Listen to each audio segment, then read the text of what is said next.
Hello 500 anh em, chào mừng anh em đã quay trở lại với channel của tôi.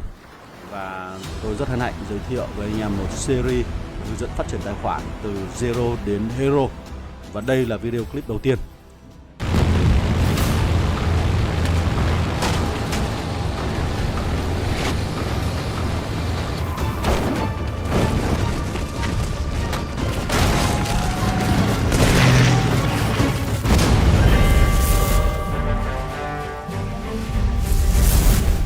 Trong series này sẽ gồm có 5 cái video hoặc là có thể nhiều hơn một chút, bao gồm từ việc xác định mục tiêu trong trò chơi này, quản lý các tài nguyên, phát triển quân đội, phòng thủ thành phố hoặc là xây dựng liên minh. Và hãy theo dõi và đóng góp nội dung cho tôi để tôi có thể hoàn thiện cái series này một cách hoàn hảo nhất nhé. Ok, rồi bây giờ chúng ta sẽ đi vào video clip đầu tiên. Đó chính là đi tìm hiểu về mục tiêu ở trong trò chơi game Warpath này của bạn là gì. Ok. Rồi, việc đầu tiên để phát triển thành được người hùng, chúng ta cần phải xác định được mục tiêu của chúng ta ở trong trò chơi game này là gì. Bởi vì việc xác định được mục tiêu, chúng ta sẽ dễ dàng phấn đấu nó và đạt được mục tiêu đó dễ hơn. Còn nếu như mà bạn không biết mục tiêu của mình khi tham gia vào trò chơi game này là gì, thì bạn sẽ rất khó để có thể tiến hóa và phát triển nhanh được tài khoản của bạn. Thế thì ở đây chúng ta sẽ có 3 cái mục tiêu chính. Mục tiêu thứ nhất là sẽ có những người mong muốn tham gia vào các liên minh mạnh mẽ và top đầu của một máy chủ. Thế thì sẽ có những người luôn luôn mong muốn là được tham gia vào các liên minh hàng đầu này. Và các bạn hoàn toàn có thể kiểm tra được danh sách các liên minh hàng đầu ở trong bảng xếp hạng. Và chúng ta kiểm tra xem các điều kiện để tham gia vào các liên minh hàng đầu này là gì. Và chúng ta liệu rằng có chịu được áp lực từ các chiến trường cấp độ cao hay không. Thì đây là mục tiêu mà các bạn có thể tự mình vạch ra được. Và ở trong các liên minh hàng đầu này thì họ sẽ có những cái yêu cầu cực kỳ cao. Và nếu như bạn chịu được áp lực thì đó chính là mục tiêu của bạn. Còn nếu như bạn không chịu được áp lực từ các liên minh hàng đầu này, chúng ta sẽ có thể tham gia vào các liên minh cấp thấp hơn ở trong các máy chủ đó. Cái mục tiêu thứ hai là thống trị về khoản PVP, tức là chúng ta sẽ đi tăng cường cái chỉ số điểm tiêu diệt của mình ở trong cái máy chủ đó và biến mình thành một trong số những cỗ máy chiến đấu với sở hữu được cái lượng điểm tiêu diệt cao. Thì đây cũng là một trong số những mục tiêu mà bạn cũng có thể xác định được. Có những người chơi thì chỉ thích tham gia vào những cuộc chiến nhỏ, nhưng cũng có người chơi muốn áp lực cao tham gia vào các cái chiến trường lớn, một trong số những chiến trường hoành tráng chẳng hạn. Mặc dù là cái tài khoản của anh ta có thể là yếu hơn một chút so với các chiến trường đó, nhưng anh ta luôn luôn mong muốn là mình được thử sức ở cấp độ cao hơn. Ví dụ như là lực trung bình của anh ta chỉ đang ở cấp độ bạc, nhưng anh ta muốn tham gia vào các chiến trường cấp độ vàng. Hoặc là anh ta đang ở chiến trường cấp độ vàng nhưng anh ta muốn leo cấp độ cao hơn là cấp độ epic. Và đôi khi có những người chơi muốn solo bay to bay. Và mục tiêu thứ ba là có những người chơi thì chỉ thích tham gia nông trại ở trong trò chơi game này. Tức là tôi không có quá nhiều thời gian để tham gia vào các trận chiến. Tôi cũng không có quá nhiều kỹ năng để điều khiển các nhóm quân đội, mà tôi chỉ thích thiết kế các căn cứ. Tôi chỉ thích gửi xe đi thu thập và nhìn các cái điểm số thu thập của tôi cực kỳ nhiều ở trong bảng xếp hạng này. Đấy, hoặc là cũng có những nhiều người chơi dành nhiều thời gian để thiết kế lại cái căn cứ của mình làm sao cho nó đẹp hơn. Đó, tức là đấy là mục tiêu của các bạn. Đó. Và sở hữu một lượng điểm thu thập cực kỳ cao cũng là một trong số những cái loại mục tiêu mà chúng ta có thể hướng đến. Đó, tức là chúng ta đang có 3 cái loại mục tiêu chính. Một là mục tiêu tham gia vào các liên minh lớn. Hai là mục tiêu có thể thể hiện kỹ năng hóa trong việc chiến đấu solo hoặc là dẫn dắt các nhóm quân đội. Và 3 là xây dựng cái tài khoản của mình theo hướng thuần nông, trang trại và trải nghiệm những thứ đẹp đẽ ở trong trò chơi game này. Nó không quá áp lực. Đó, thế thì dựa vào mỗi mục tiêu mà chúng ta được đưa ra thì chúng ta sẽ có cách phát triển tài khoản khác nhau. Và với mỗi một mục tiêu cụ thể như thế này thì chúng ta sẽ có các góc nhìn khác nhau để từ đó để chúng ta có thể phát triển tài khoản. Và khi chúng ta xác định được mục tiêu của mình rồi thì tôi cũng sẽ dễ dàng tư vấn cho các bạn cách để chúng ta làm sao đạt được mục tiêu đó dễ hơn. Ok.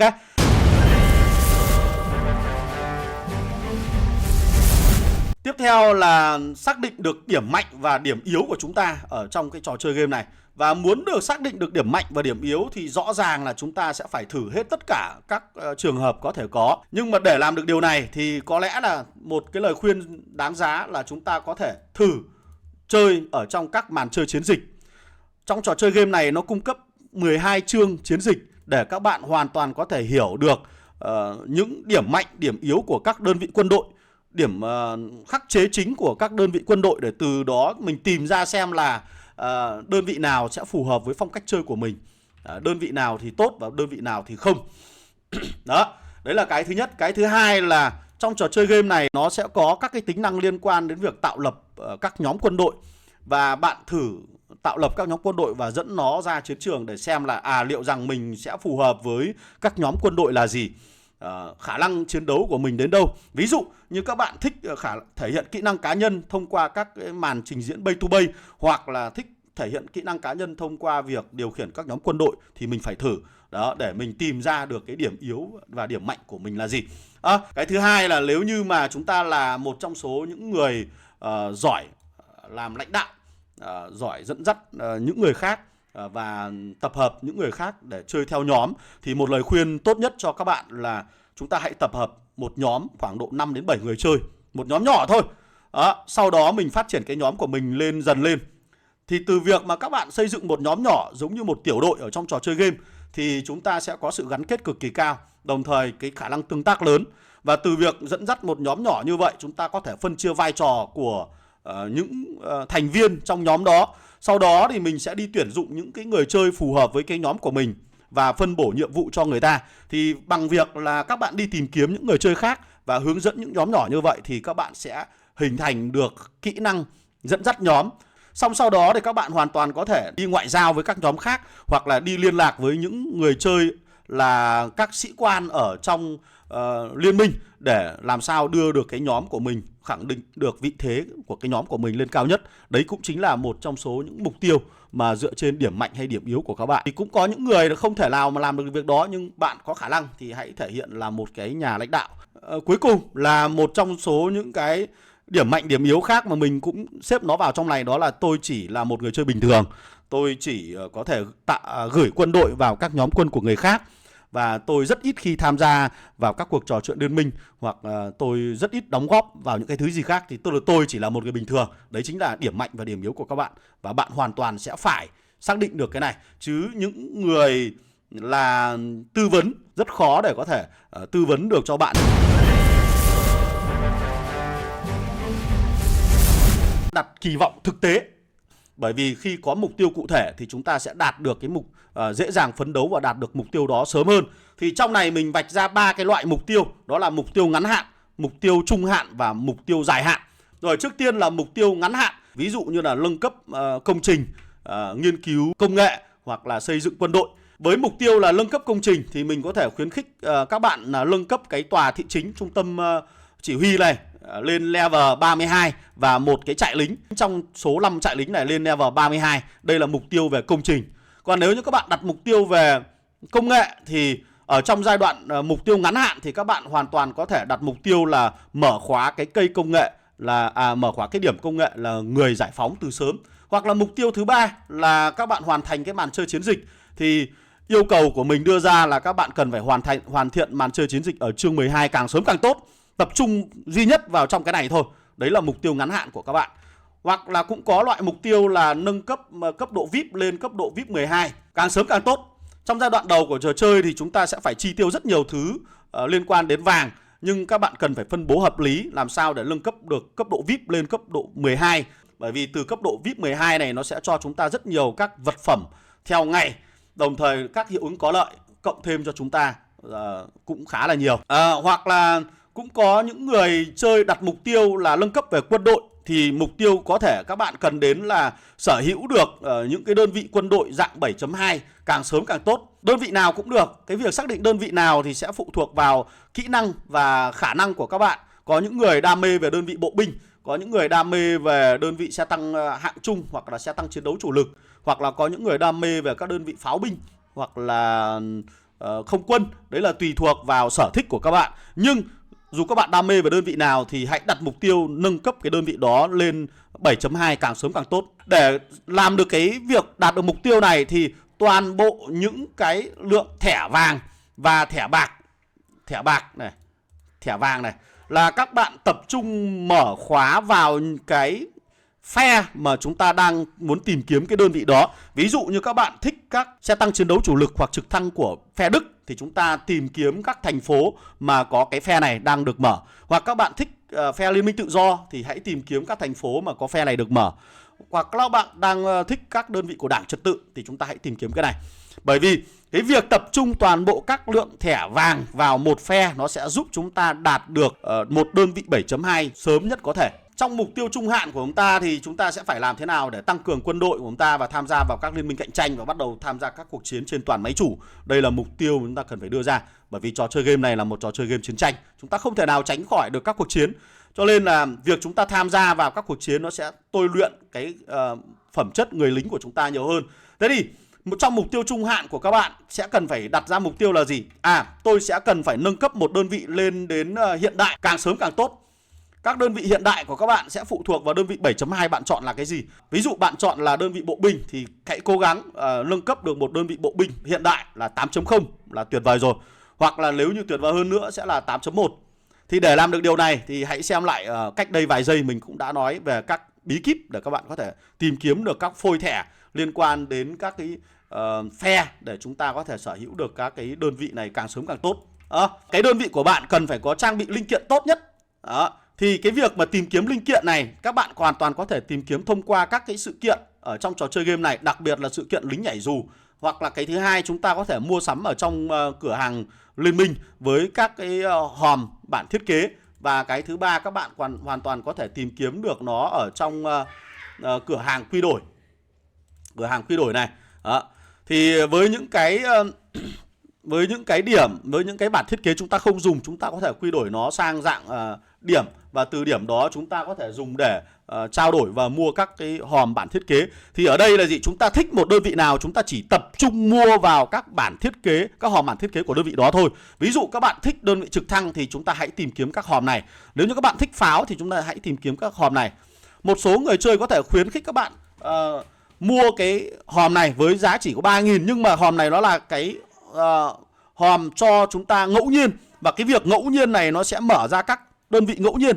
Và từ ngẫu nhiên đó nó sẽ khiến cho các bạn bị phân vân nhiều hơn, bị lúng túng nhiều hơn và bối rối nhiều hơn trong việc lựa chọn các đơn vị. Bởi vì tôi gặp rất nhiều người chơi có chia sẻ là anh ơi em thích chơi pháo, nhưng khi em mở tìm kiếm bản vẽ thì nó lại ra toàn trực thăng, bản vẽ bằng trực thăng cộng cộng. Thì em có nên chơi nó hay không?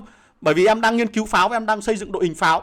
Đó chính là một trong số những câu hỏi rất phổ biến của rất nhiều người chơi, là bởi vì chúng ta đang bị đánh lạc hướng bởi các bản thiết kế này. Thì lời khuyên dành cho các bạn là chúng ta cứ để các bản thiết kế vàng cộng cộng để nguyên ở đó, và chúng ta vẫn phải tiếp tục tìm kiếm những bản thiết kế của pháo binh là để chủ động mở ra được các cái linh kiện vàng cộng cộng và chúng ta đầu tư cho đơn vị pháo của mình, tránh trường hợp sao động. Và cái thứ ba, chúng ta có thể tìm kiếm được các hòm bản vẽ này ở trong các cửa hàng chiến dịch. Trong này thì chúng ta có thể đầu tư, nhưng lời khuyên của mình là chúng ta cũng không nên mua ở trong này, bởi vì các cái điểm chiến dịch chúng ta còn phải đầu tư vào các vật phẩm khác nó có giá trị hơn rất là nhiều. Ví dụ như là các vật phẩm được ghi chữ offer này, nó sẽ là giảm giá và nó sẽ phục vụ rất lớn cho các bạn trong hành trang phát triển tài khoản. Rồi, cái mục tiêu trung hạn thứ hai là chúng ta có thể tập trung vào việc tìm kiếm và nâng cấp sĩ quan.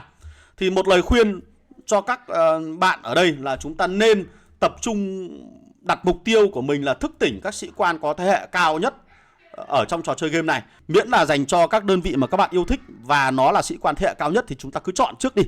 Đó, bởi vì sau này khi mà theo tiến trình của trò chơi thì những sĩ quan thế hệ cao như vậy nó sẽ khó có thể bị thụt lùi, nó lạc hậu.